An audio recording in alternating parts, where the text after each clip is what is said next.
Hello दोस्तों, welcome back to L R chemistry YouTube channel after a long time. तो दोस्तों, chemistry के इस चैनल में मिलेंगे आपको केमिस्ट्री के अमेजिंग से क्वेश्चन आंसर्स, उनको सॉल्व करने के लिए धमाकेदार ट्रिक्स और साथ ही साथ कुछ विजुअलाइजेशन के साथ अमेजिंग से फैक्ट्स। तो दोस्तों, यदि आपको इन सभी चीजों की रिक्वायरमेंट है तो प्लीज मेरे चैनल को सब्सक्राइब कीजिए, सब्सक्राइब बटन को तोड़ ही दीजिए और साथ ही साथ अपने दोस्तों तक शेयर कीजिए ताकि उन्हें भी पता चले कि आप कितने अमेजिंग से चीजों के बारे में जानकारी ले रहे हैं। तो दोस्तों, जैसे कि यहाँ पर मैं आपको बताना चाहता हूँ कि मैं आपको मॉलिक्यूलर ऑर्बिटल थ्योरी एमओटी आपको समझा चुका था मैंने, और एमओटी के बेस पे कुछ मॉलिक्यूल्स जैसे कि मैंने H2 molecules, O2 molecule, He2, N2 it's extra कुछ मॉलिक्यूल्स समझा भी दिए थे आपको, और होमवर्क में आपको B2 मॉलिक्यूल दिया था और मैंने आपको C2 मॉलिक्यूल भी समझाया हुआ है, और साथ ही साथ आपको B2 और Be2 ये दो मॉलिक्यूल्स के होमवर्क में दिए हुए थे मैंने। तो दोस्तों, वैसे तो ये काफी पुरानी बात है। आप बोलेंगे सर आप आज अचानक से ये क्यों? तो दोस्तों, आपको बता दिया जाए कि ये अचानक से नहीं है। वैसे बता दिया जाए कि ये मेरे दिमाग में काफी समय से एक ख्याली पका रहा है, पुलाव पक रहा है। ख्याली पुलाव मेरे हिसाब से तो ख्याली पुलाव नहीं है, वो रियलिटी है।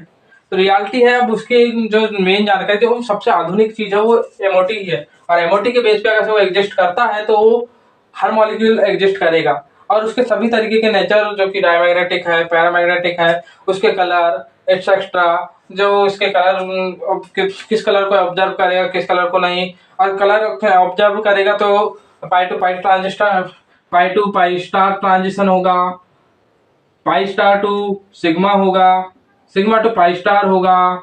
ये एक एक्स्ट्रा ये सभी चीजों की जानकारी हमें किस बेस पे मिलती है? मॉलिक्यूलर ऑर्बिटल थ्योरी, उसके चुंबकीय आघूर्ण, चुंबकत्व के बारे में, मैग्नेटिज्म के बारे में, इन सभी चीजों के बारे में जानकारी मिलती है हमें एमओटी के सहारे ही मिलती है। वैसे देखा जाए तो एमओटी जो है, एमओटी के पहले वेस्पर आई हुई थी, बताया हुआ है मैंने, वेस्पर आई हुई थी। तो वेस्पर वेस्पर जो है ये हाइब्रिडाइजेशन का कॉन्सेप्ट था, ये भी बता दूं, हाइब्रिडाइजेशन का कॉन्सेप्ट था। यहाँ पर भी हाइब्रिडाइजेशन की तरह ही कुछ होता है, लेकिन उसे कहते हैं हम मिक्सिंग। और यहाँ जो आपको बता दिया जाए कि जो आपका वेस्पर था, वेस्पर में जो है पहले पहले एटम्स मिक्स होते थे, एटम्स के ऑर्बिटल मिक्स होते थे, एटम्स के ऑर्बिटल मिक्स होते थे, उसके बाद ही एटम आपस में मिक्स होकर के मॉलिक्यूल बनाते थे। लेकिन यहाँ पर पहले जो है मॉलिक्यूल बन जाएगा, उसके बाद मॉलिक्यूल के ऑर्बिटल मिक्स होंगे। पहले क्या होता था, एटम के ऑर्बिटल मिक्स होते थे, और यहाँ होंगे क्या, मॉलिक्यूल के ऑर्बिटल मिक्स। और ज्यादा अच्छे से थ्योरी यही अपने को, जैसे ऑक्सीजन की मैग्नेटिज्म इत्यादि इट्स एक्स्ट्रा, इन सभी चीजों के बारे में जानकारी और कलर ट्रांजिशन के बारे में ज्यादा अच्छा जानकारी यही थ्योरी दे पाती थी। इस वजह से इसे ही आगे प्रोसीड किया गया। और साथ ही साथ आपको बता दिया जाए कि जो इस थ्योरी को जो प्रोड्यूस करने वाले, एमओटी थ्योरी को आगे बढ़ाने वाले दो वैज्ञानिक थे, उनके नाम थे एफ हुंड और are S Mulliken, F Hund and R S Mulliken. तो ये आप बिल्कुल अपने दिमाग में रखें, हमारे बहुत बड़े scientist F Hund and R S Mulliken, जिन इन्हीं के कारण आज हम किसी भी मॉलिक्यूल का, अगर नया हमें कोई एटम मिलता है, कोई मॉलिक्यूल मिलने के बारे में जानकारी मिलती है, तो उसके एग्जिस्टेंस के लिए जो सबसे बेस्ट पैरामीटर माना गया है तो एमओटी ही माना गया है। तो उसी बेस पे, और मैं आपको बता दूं, अब आज मैं आपको बताने वाला हूं, आते हैं हम अब आज के मुख्य टॉपिक की ओर। तो मुख्य टॉपिक ये है कि मैं आज आपको मॉलिक्यूलर ऑर्बिटल डायग्राम बताने वाला हूँ, किसका, ओजोन का, ओजोन का मॉलिक्यूलर ऑर्बिटल डायग्राम। जैसे कि आपने थंबनेल में देख ही लिया होगा, तो थंबनेल में देखा होगा तो आप सोचेंगे, स्टार्टिंग में सोचे होंगे कि इजी वे में बन जाएगा। अगर इजी वे में बन जाता, मेरा ये काफी दिनों से कई टीचरों से क्वेश्चन था, और मेरा आज भी क्वेश्चन वही है कि जो है इसे एक्सप्लेन सही से कीजिए। तो मैंने काफी बुकें, एमएससी की भी काफी बुकें देखें, एक दो बुकें, मैं खैर अभी नाम नहीं ले पाऊंगा, बुकें देखा। उसके अलावा जो एमएससी लेवल की बुकें हुई, या फिर जो जेएम के लिए, जो कॉम्पिटेटिव एग्जाम के लिए नोट्स बुलवाया था, नोट्स देखा मैंने। और साथ ही साथ बीएससी की जो शिवलाल अग्रवाल सर हैं, उनके नोट जो है हमारे जो एमपी में चलती हैं, या फिर कहना चाहिए हमारे छिंदवाड़ा यूनिवर्सिटी सीयूसी, और यानी राजा शंकर शाह यूनिवर्सिटी, एंड जो अपने well known आरडीबीबी Rani Durgavati university, यहाँ पर पे शिवलाल अग्रवाल सर की बुकें चलती हैं, तो वहाँ पर पे एक्सप्लेनेशन काफ़ी ढूंढने की कोशिश किया लेकिन मिल नहीं पाई। तो आज इस पे से हम पर्दा उठा ही लेते हैं कि ओजोन की जो मॉलिक्यूलर ऑर्बिटल थ्योरी और मॉलिक्यूलर ऑर्बिटल डायग्राम किस प्रकार बनेगा, और वो लीनियर है या फिर आपका जो C3 मॉलिक्यूल लीनियर है इस तरीके से, क्या फिर इस तरीके से आपका C3 मॉलिक्यूल C3 नहीं, सॉरी O3, ओजोन, C3 नहीं, O3 आपका जो है इस तरीके से साइक्लिक है। आप देखेंगे तो यहाँ पर भी इनकी संयोजकता पूरी हो रही है, चाहे वो आयनाइजेशन के कारण हो रही हो, जिस भी कारण से हो रही हो, पर हो रही है। और यहाँ पर भी आप देखेंगे तो इनकी संयोजकता पूरी हो रही है, ये बॉन्डिंग के थ्रू हो रही है। तो आपके दिमाग में तो आना चाहिए कि सर ये भी, और आपके दिमाग में ये भी बात आएगी कि ये तो आयन है। नॉर्मली जो आपकी वेस्पर थ्योरी कहती है, वेस्पर थ्योरी के हिसाब से ये तो अनस्टेबल होने चाहिए थे, थोड़े कम स्टेबल होने चाहिए, लेकिन यही ज़्यादा स्टेबल है, यही स्टेबल है ज़्यादा। अब क्यों है, कैसे है, इसके एक्सप्लेनेशन हम एमओटी के थ्रू देखेंगे। तो एमओटी बहुत बड़ा कॉन्सेप्ट है, इसके पीछे काफ़ी कुछ जानना पड़ता है। ये जो है पॉलीन्यूक्लियर पॉलीएटॉमिक वो है, अनेक प्रकार से जिनमें एक से ज़्यादा सेंट्रल एटम है, जिसमें सेंट्रल एटम पॉलीएटॉमिक एमोडायग्राम्स हैं ये। इनको सारी समझने के लिए पहले आपको H3 molecule, H3 plus, H3 plus को जानना पड़ेगा, या फिर आपके जो कहना चाहिए मुझे F3 माइनस, इसे भी जानना पड़ेगा आपको। कुछ इस तरीके के मॉलिक्यूल्स हैं जिनके बारे में आपको जानकारी रहना चाहिए। तो अब आप इन्हें जो है नेट में सर्च कर सकते हैं, यूट्यूब में आपको इनके बारे में काफ़ी जानकारी मिल जाएगी। तो वहाँ से अगर मेरा वीडियो देखने से पहले आप उसे देखें तो ज़्यादा अच्छे समझ में आएगा, और नहीं भी देख रहे हैं तो भी आपको मैं जो कि मेरे वीडियो आपने देखे होंगे इनके, तो आपको थोड़ी बहुत जानकारी मिल जाएगी। और उसके बाद थोड़ा सा इनके बारे में जानकारी लेने के लिए प्लीज़ मेरा एक ही कॉन्सेप्ट में एक ही कहना है। वैसे तो मैं मेन रूप से मैं कहना चाहूँगा कि मैं ये मेरे रेस्पेक्टेड टीचर्स से मेरे कुछ क्वेश्चंस हैं, उनके लिए इस वीडियो को बना रहा हूँ ताकि वो मेरे क्वेश्चंस इनको क्लियर कर सके। तो लेकिन फिर भी अगर एक दो स्टूडेंट्स देख रहे होंगे तो वो प्लीज़ इनके जो मॉलिक्यूलर ऑर्बिटल डायग्राम है और जो पूरी थ्योरी है उसको काफ़ी अच्छे तरीके से समझते हुए, उसके अगर अच्छे समझ होगी तो ही देखें, नहीं तो पहले उनकी पुराने वीडियो देख लें उसके बाद ही देखें। तो आइए, तो दोस्तों जैसे कि आप जानते ही हैं, रेस्पेक्टेड टीचर्स, आप जानते ही हैं कि जो आपके ओजोन में जो है ऑक्सीजन के 3 अणु, इसका जो मॉलिक्यूलर सूत्र होता है वो ये होता है, O3 होता है। तो O3 होता है, तो O3 में जो है ऑक्सीजन जो है अपने p ऑर्बिटल्स यूज करता है। तो उनके हम दो तरीके के अरेंजमेंट कर सकते हैं। तो दो तरीके के अरेंजमेंट कौन कौन से हो सकते हैं, एक तो ओपन चैन या लीनियर कहना गलत होगा, इसे ओपन चैन कहना ज़्यादा बेटर मानूंगा मैं। लीनियर तो होता नहीं है, आप भी जानते हैं। एंड अनदर वन, इसे आप कह सकते हैं क्लोज चैन, जिसे आप अनदर वे में, जिसे अगर दूसरे शब्दों में कहना चाहें तो इसे आप कह सकते हैं साइक्लिक। एंड इसे आप दूसरे लैंग्वेज में कहना चाहें तो इसे एसाइक्लिक कह सकते हैं। तो एसाइक्लिक एंड साइक्लिक, ये दो तरीके के अरेंजमेंट होंगे। तो अब आप देखिए, सबसे पहले मैं एसाइक्लिक या फिर ओपन चैन का ही बताना चाहूँ। तो ओपन चैन में आप देख सकते हैं कि इस तरीके से p ऑर्बिटल्स, जो संयोजी p ऑर्बिटल्स हैं वो भी आपके संयोजी, जिसे आप इंग्लिश में कह सकते हैं वैलेंस p ऑर्बिटल्स, तो उन्हें आप कुछ इस तरीके से अरेंज कर सकते हैं। फर्स्ट अरेंजमेंट ओपन चैन में इस तरीके से, जी नहीं, यहाँ पर पे ये प्लस, यहाँ पर पे आप इससे जो है आप वेव नेचर, आप जो है यहाँ पर थोड़ी बहुत फिजिक्स की भी पहचान है, थोड़ी सी जानकारी होनी चाहिए। आपको फिजिक्स की जानकारी है तो बिल्कुल आपको समझ में आएगा। जैसे कि आप फिजिक्स में एक वेव नेचर में आप पढ़ते होंगे कंस्ट्रक्टिव एंड डिस्ट्रक्टिव, ये फिनोमिना के बारे में पढ़ते होंगे। तो कंस्ट्रक्टिव एंड डिस्ट्रक्टिव फिनोमिना में आप देखते होंगे इस तरीके से वेव चलती हैं, इस तरीके से वेव चल रही हैं। तो एक वेव इस तरीके से चल रही है एंड अनदर वेव कुछ इस तरीके से ये चल रही है। क्योंकि दोनों सेम फेस में दिख रही हैं आपको, इन दोनों के फेस कैसे हैं, सेम फेस, सेम फेस है।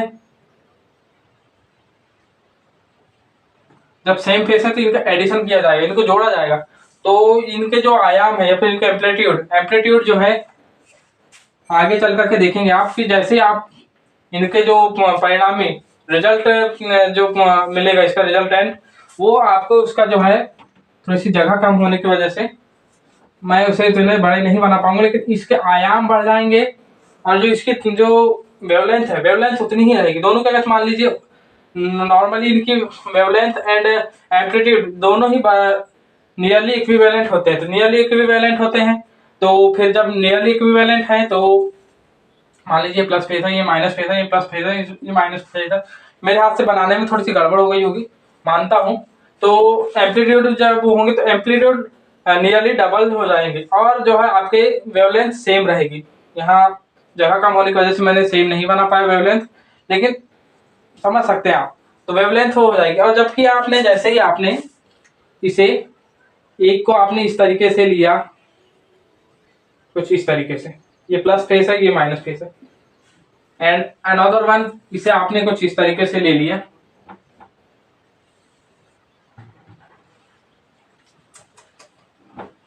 नहीं यहाँ सॉरी अपोजिट में लेना पड़ेगा, ये लीजिए, ये ले रहे हैं आप अपोजिट फेस में, तो इसके नेट रिजल्टेंट में क्या मिलेगा आपको कि नियरली डिफ्यूज हो जाएगा, ये डिफ्यूज हो जाएंगे इसके जो आपके एम्पलीट्यूड है, एम्पलीट्यूड इसका नियरली डिफ्यूज में प्राप्त होगा इस तरीके से। तो ये आप जो है फिनोमिना आप पढ़ते हैं इसको फिजिक्स में, किसमें, किस सब्जेक्ट में थोड़ा बहुत पढ़े हैं आपने, फिजिक्स, 12th फिजिक्स में इस फिनोमिना को आप पढ़ते हैं, लास्ट में एंडिंग में जो चैप्टर है, जो चैप्टर नंबर 14 उसमें पढ़ते हैं आप, तो 12th फिजिक्स में।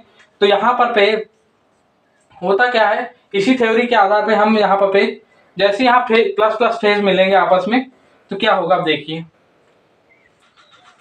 आइए देखिए, अब यहाँ पर पे जैसे यहाँ प्लस प्लस फेज है, तो यहाँ पर पे ये सॉरी कंस्ट्रक्टिव बन जाएगा, ये कौन सा इंटरफेरेंस मिलेगा, ये सब जो है जो आप जो बताए हमने एक्सप्लेन किया, ये जो है एक परिघटना है जिसे कहते हैं इंग्लिश में इंटरफेरेंस, इंटरफेरेंस। तो जो अब यहाँ इंटरफेरेंस, तो यहाँ कंस्ट्रक्टिव इंटरफेरेंस, प्लस प्लस है तो कंस्ट्रक्टिव एंड प्लस माइनस है तो ये होता है आपका constructive, constructive, constructive interference, and it is a destructive, destructive, destructive.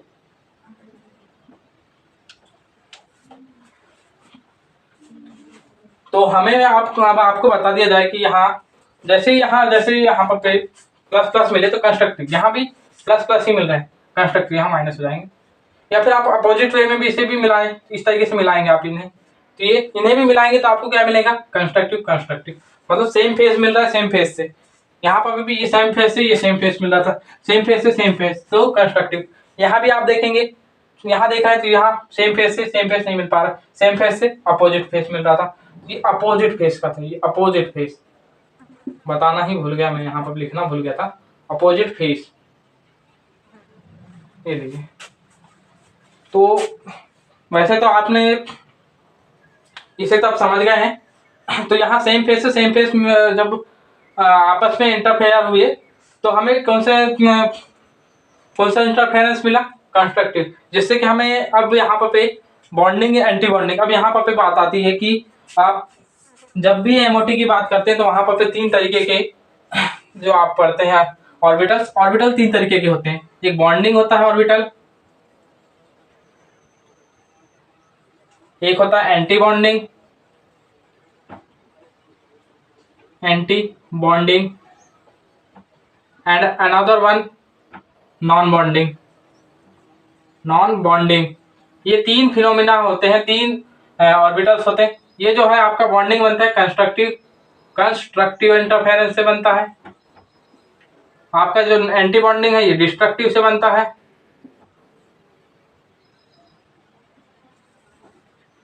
और यहाँ जहां पर ना कंस्ट्रक्टिव और डिस्ट्रक्टिव की संख्या बराबर होगी, जहां दोनों की संख्या बराबर होगी वहां नॉन बॉन्डिंग बनता है, ये ध्यान रखेंगे।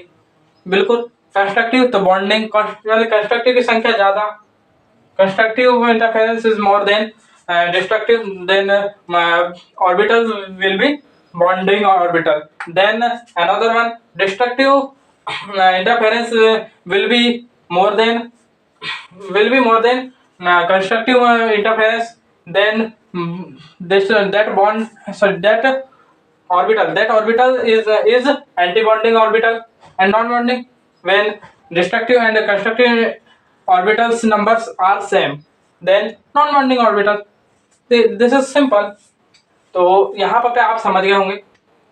तो आइए अब यहाँ पर पूरे तरीके से इसे एक्सप्लेन करता हूँ मैं, क्या क्या बोला हूँ, कैसा क्या है।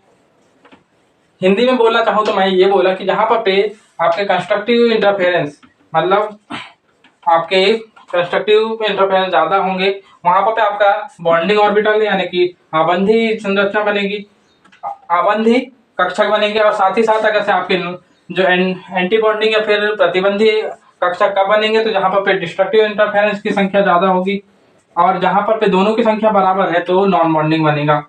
तो आइए इस तरीके से, ये तो पहले के केस रहा। मान लीजिए आपने एक प्लस किया,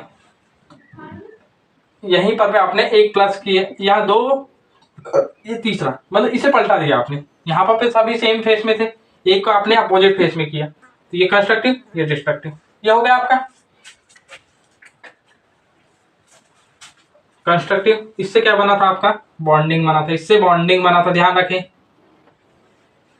अब यहाँ पर एक कंस्ट्रक्टिव एक डिस्ट्रक्टिव, यह हो गया है आपका जी, नहीं जी हाँ यही बना हुआ है, एक कंस्ट्रक्टिव एक डिस्ट्रक्टिव। तो यहाँ से आपको क्या मिल जाएगा, इसे आप इस तरीके से मिला दें तो भी आपको उसी तरीके से मिलेगा।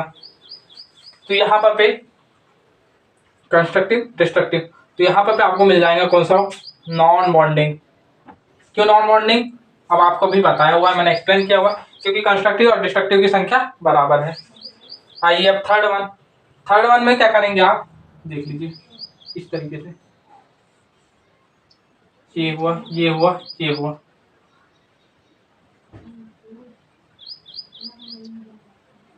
Plus minus plus minus plus minus, ये रहा। तो यहाँ पर आप देख रहे हैं कि मैंने इसे तो अभी दो गिन को एक साथ पलटाऊंगा तो भी क्या होगा, देख लीजिए आप इसे पलटाएंगे, कुल मिलाकर के इसका प्रतिरूप बन गया। मान लीजिए आप इसका प्रतिरूप, यानी कि इसे आप 180 डिग्री रोटेट कर चुके हैं, ये मान सकते हैं आप।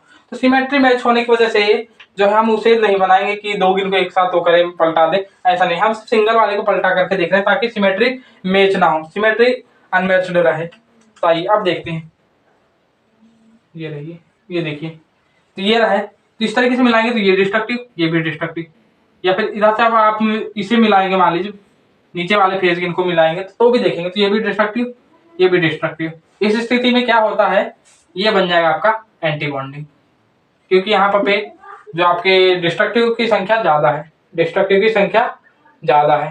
तो ये रही,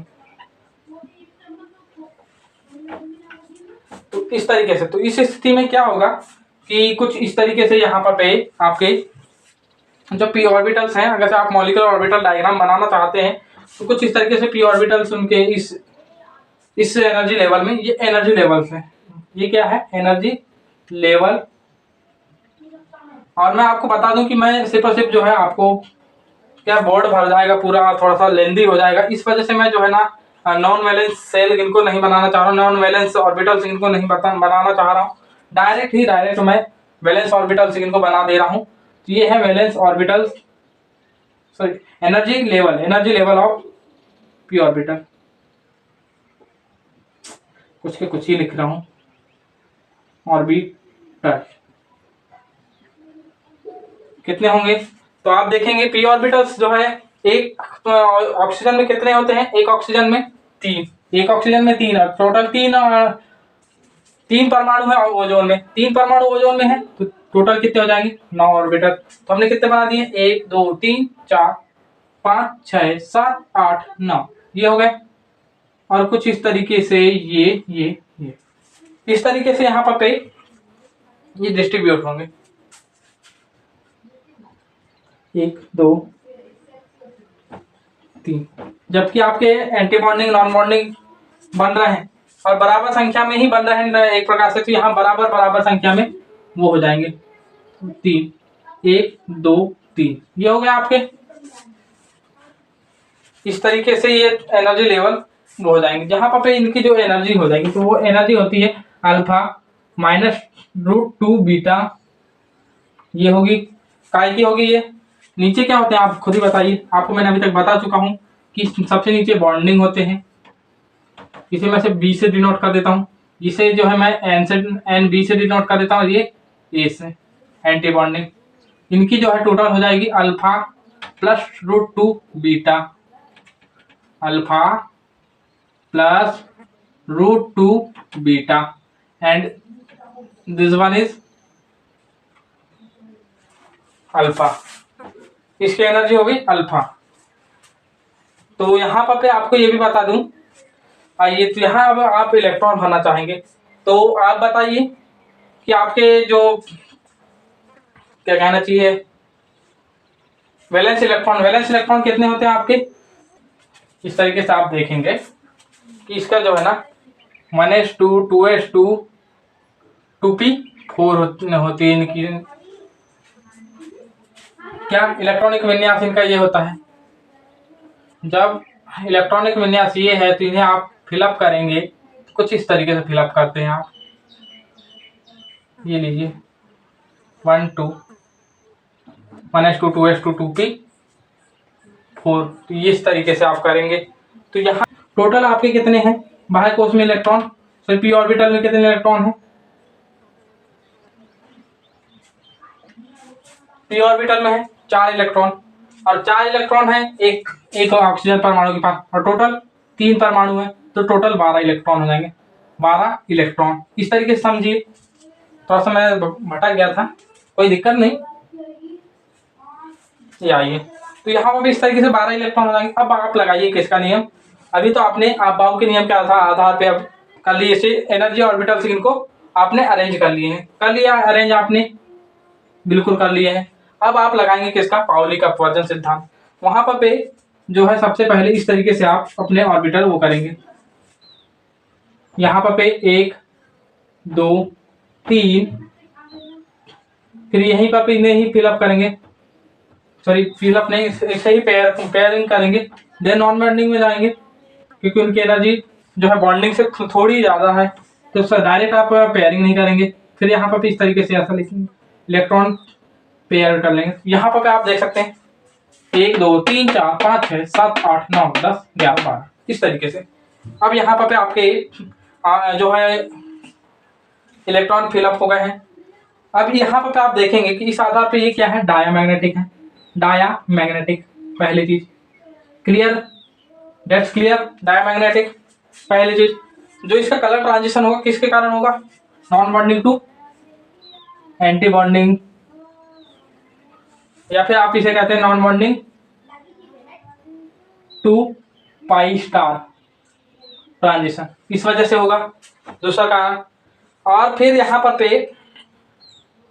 जो आपकी जो कहना चाहिए इनका बॉन्ड ऑर्डर निकालना चाहेंगे तो जो आपके नॉन बॉन्डिंग इलेक्ट्रॉन तो काउंट नहीं होते हैं, तो यहीं से आप डायरेक्ट निकालना चाहेंगे तो यहीं से निकाल सकते हैं 6/2 देन 3 हो जाएगा बॉन्ड ऑर्डर। तो इस तरीके से, और इसकी जो संरचना आप अगर से बनाना चाहें तो इस आधार पे आपकी संरचना कुछ इस तरीके से बन जाएगी, ये और ये प्लस एंड माइनस कुछ इस तरीके से। ये है आपकी ओपन चेन।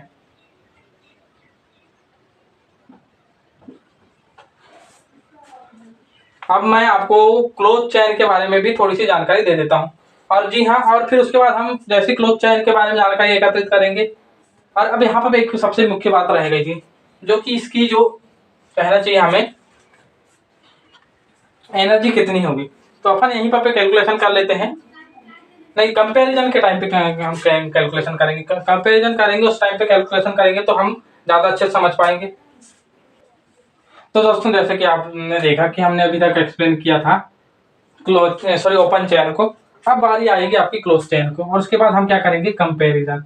क्या करेंगे, कंपेयर, कौन सा ज्यादा स्टेबल है और क्यों है, इसके बारे में हम जानकारी लेंगे। और इसकी जो कंपेरिजन होगी, तो कंपेरिजन हम करेंगे एनर्जी के बेस पे कि किसकी एनर्जी ज्यादा है और किसकी एनर्जी कम है। फिर उसके बाद में आपको बताऊंगा कि कैसा क्या है इसके इसमें।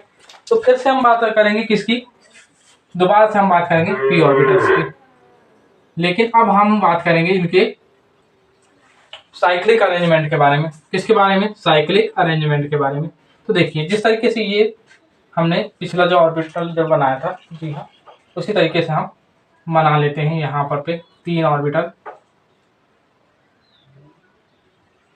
इस तरीके से, इस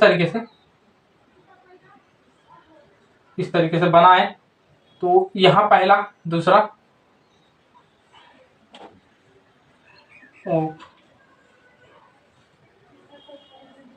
ये होता था।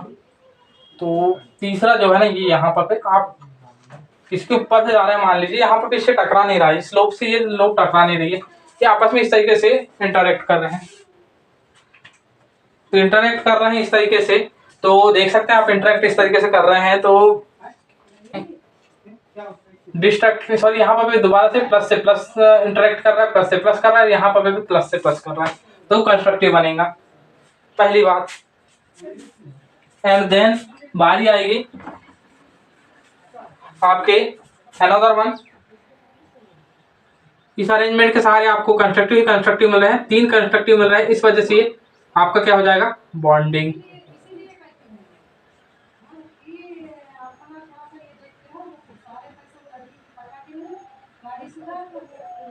और यहाँ पर इसे अब आप इस तरीके से अरेंज कीजिए, ये 1 2 एंड 3, यहाँ पर ये कंस्ट्रक्टिव है, ये डिस्ट्रक्टिव है, ये डिस्ट्रक्टिव। तो यहाँ पर जैसे ये किया आपने, तो यहाँ पर आपको क्या मिल रहा है, 2 डिस्ट्रक्टिव मिल रहे हैं, 3 कंस्ट्रक्टिव है। यहाँ आपको ये क्या है, अब आप पता करेंगे किस तरीके से, तो 2 डिस्ट्रक्टिव 1 कंस्ट्रक्टिव। यहाँ पर destructive is more than constructive है, दिख रहा है आपको। इस वजह से ये क्या हो जाएगा, आपका एंटी बॉन्डिंग हो जाएगा। अभी बताया था जहाँ डिस्ट्रक्टिव ज्यादा वहां पर एंटी बॉन्डिंग।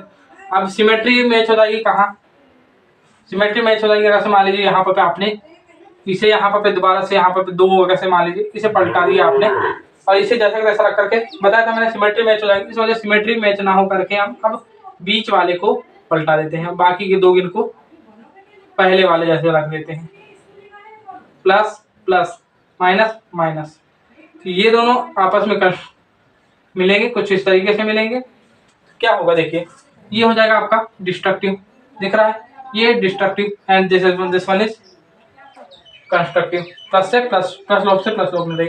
तो डिस्ट्रक्टिव 2, फिर से यहाँ पर क्या दिख रहा है आपको, दोबारा से देखिए, 2 डिस्ट्रक्टिव और 1 कंस्ट्रक्टिव है, कुछ इस तरीके से मिल रहा है।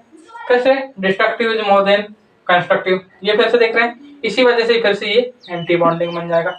तो यहाँ पर आप देख रहे हैं, दोबारा से आप 1 2 3 4 5 6 7 8 9 ये हो गए ये। तो यहाँ पर आपका जो बॉन्डिंग की जो है, तो आपको देख सकते हैं कि बॉन्डिंग की एनर्जी जो है ना थोड़ी सी लोअर है, आपको देख रहे हैं बॉन्डिंग की जो है यहाँ पर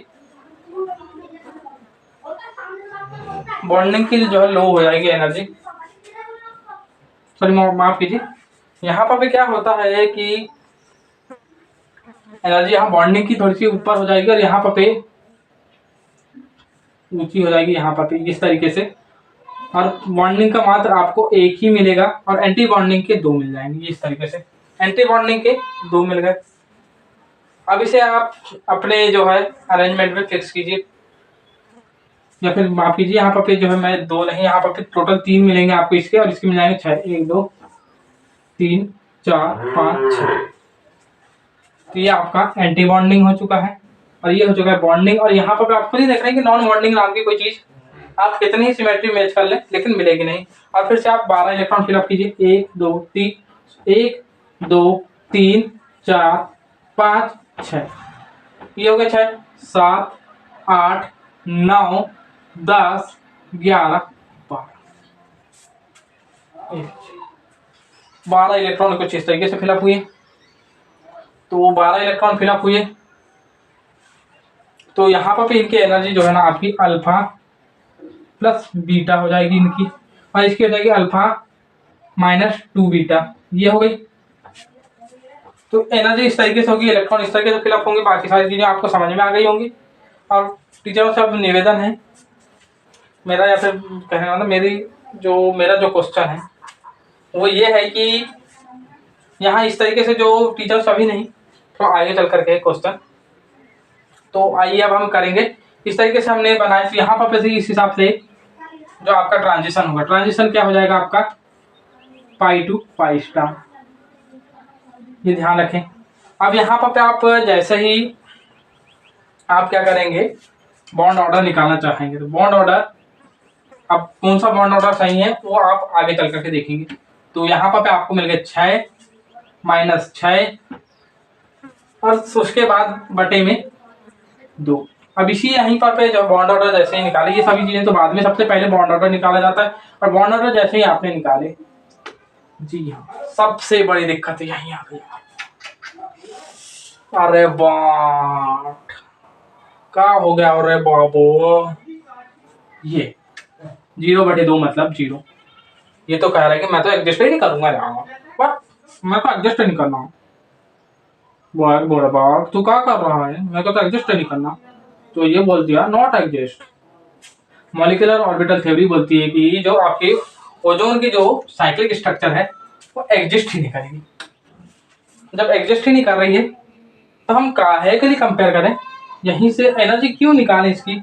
अब एनर्जी क्यों निकालें इसकी, एनर्जी क्यों करें, बिल्कुल नहीं निकालेंगे। अब हम एनर्जी लेवल वगैरह कुछ निकालने की जरूरत नहीं है इसकी, यहीं से खेल खत्म, यहीं से ये क्लोज कर दिया हमने, खत्म।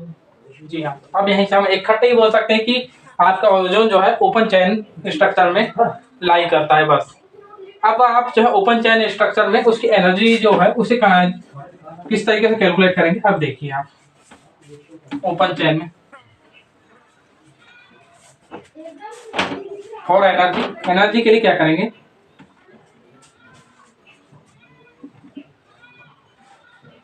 नंबर ऑफ इलेक्ट्रॉन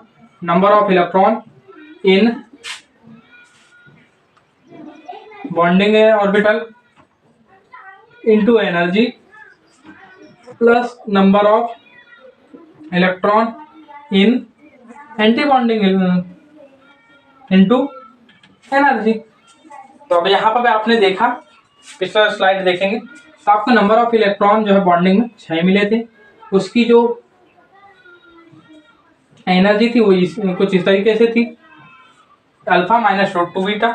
यहाँ से इसे कैलकुलेट करेंगे तो 6 अल्फा माइनस 6 रूट 2 बीटा, आप कुछ इसी तरीके से यहाँ पर लिख सकते हैं पहला, या फिर 6 अल्फा इंटू 6 इंटू 1.414 बीटा, इसे इस तरीके से लिखेंगे 6 अल्फा माइनस 8.484 बीटा। ये 2 तरीके से आप निकाल सकते हैं एनर्जी। तो ये रही आपकी ओजोन की जो मॉलिक्यूलर एनर्जी है, ये क्या है मॉलिक्यूलर एनर्जी। तो दोस्तों यहीं पर आपके जो मॉलिक्यूलर ऑर्बिटल डायग्राम है ओजोन का यहीं समाप्त होता है। तो दोस्तों यहीं पर मैं कुछ क्वेश्चंस हैं जो कि टीचरों से हैं कि मुझे जो कंफ्यूजन हो रहा है कि ये कि पाई जो आपके जब सिग्मा के बारे में जानकारी दी गई है, तो मॉलिक्यूलर ऑर्बिटल थ्योरी पाई जब एक तो पाई ही पाई की बात करेगी या फिर पाई सिग्मा की बात करेगी, जब यहाँ पर कुछ इस तरीके से इंटरफेरेंस में बात करेगी, तो वो इंटरफेरेंस में पाई ऑर्बिटल्स या फिर पाई इलेक्ट्रॉन्स कहाँ चले जाते हैं, पहली बात, पहला क्वेश्चन ये है। और बाकी फिर तो दूसरा क्वेश्चन तो ऐसा ज़्यादा कुछ नहीं है। और मैडम जी हमें अगर से आप इसे बता पाएँ तो हम जो है थोड़ा सा एक डायग्राम है, थोड़ा सा वो एक मॉलिक्यूल है उसके बारे में, एग्जिस्टेंस के बारे में हमें जानकारी मिल जाएगी, जितने भी टीचर हैं मेरे रेस्पेक्टेड टीचर्स। तो प्लीज़ इसे एक्सप्लेन करके आप भी मुझे बताइए कि इसमें जो पाई इंट्रैक्शन है या फिर आपके जो जो ऑर्गेनिक जो कंपाउंड्स, ऑर्गेनिक नहीं कहना चाहिए, जो ओनली इनऑर्गेनिक कार्बन युक्त जो होते हैं, only inorganic poly carbon atom molecules, इनका एक्सप्लेनेशन क्या हम ओनली पाई इंटरेक्शन के जरिए कर सकते हैं? कि इनकी जानकारी क्या हम ओनली पाई इंटरेक्शन के बारे से उसके जरिए ही दे सकते हैं क्या? ये दो क्वेश्चन मेरे हैं। जिस तरीके से हम C2 मॉलिक्यूल के बारे में जानकारी देते हैं, उसी तरीके से क्या हम इसके बारे में भी जानकारी दे सकते हैं कि ये क्वेश्चन है। और पाई अगर सिग्मा ओनली सिग्मा इंटरेक्शन के बारे में हम जानकारी, ये जो MOT है ओनली सिग्मा इंटरेक्शन के बारे में जानकारी देती है या ओनली पाई इंटरेक्शन के बारे में? Pi sigma and pi interaction एक साथ जानकारी नहीं देती, क्या कारण है इसके पीछे का रीजन? प्लीज इसे एक्सप्लेन कीजिए। यही सबसे बड़ी मेरी रिक्वेस्ट है, जितने भी टीचर हैं उनसे यही रिक्वेस्ट है। दोस्तों इसी के साथ मैं इस वीडियो को समाप्त करता हूं। कैसा लगा मेरा एक्सप्लेनेशन आप अपने तरफ से बताइए, और एक्सप्लेनेशन सही है या गलत है इसे भी आप बताइए। तो दोस्तों इसी के साथ अपने जो जितने टीचर्स हैं, जितने स्टूडेंट्स हैं, जो जिन्हें केमिस्ट्री अच्छी पकड़ हासिल करना है, तो उनके तक इस वीडियो को शेयर कीजिए। धन्यवाद। जय हिंद साथियों, जय श्री राम।